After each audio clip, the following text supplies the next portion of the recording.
you won't be able to see the graphics that I'm putting up or anything. And we may not just even put those up. We're going to read this off here. So, in the description, I did put in there as far as uh, what the charges were and the statutes, how they sit in the state of Minnesota. Okay, because that's very important. Because guilty is fine, guilty, guilty, but the weight that it has and knowing exactly what they did, what the minimum or the maximum amount of time is that they can be charged or that they can be sentenced to, all of those things are also pretty important for you to understand. The family, I've been watching the reaction off of Twitter and everything because they had a camera there for them to be able to watch live stream it into their home to watch that verdict that came up. And you have to feel for that family. You feel some type of relief. There's no real victory here. Let's be clear because they can never get their loved one back. But I believe in education and you being educated about what you're reading and hearing in the news.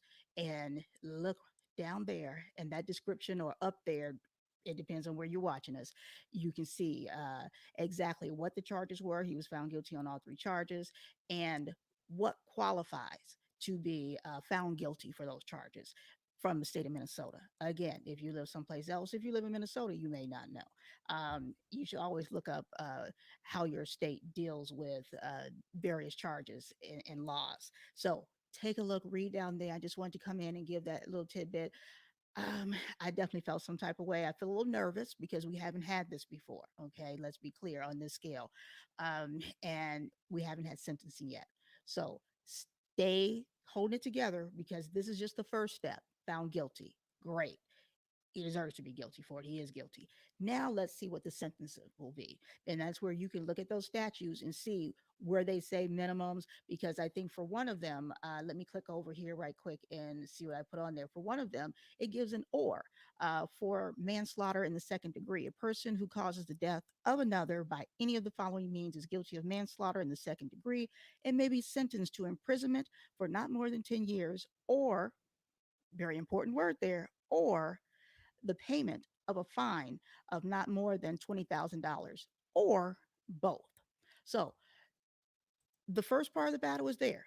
I'm with you, okay? But now we have to look at how he will be sentenced, because I think that is the ultimate part there, the sentencing. So educate yourselves, look at it. All the links are there, right up there. Again, wherever you're watching me or wherever you're listening, if you're listening and you're not watching, go to our YouTube channel, which is going down on the mic, and it's all there. Just click on it and you can find out for yourself. I did the research for you. Look, take care, be safe. Again, keep it cool. Pump the brakes. We're happy. We're going to rejoice a little bit, but sentencing is what we really want to see, how that's going to be dealt with. This is Moni from Going Down on the Mic. We'll talk to you later. Bye.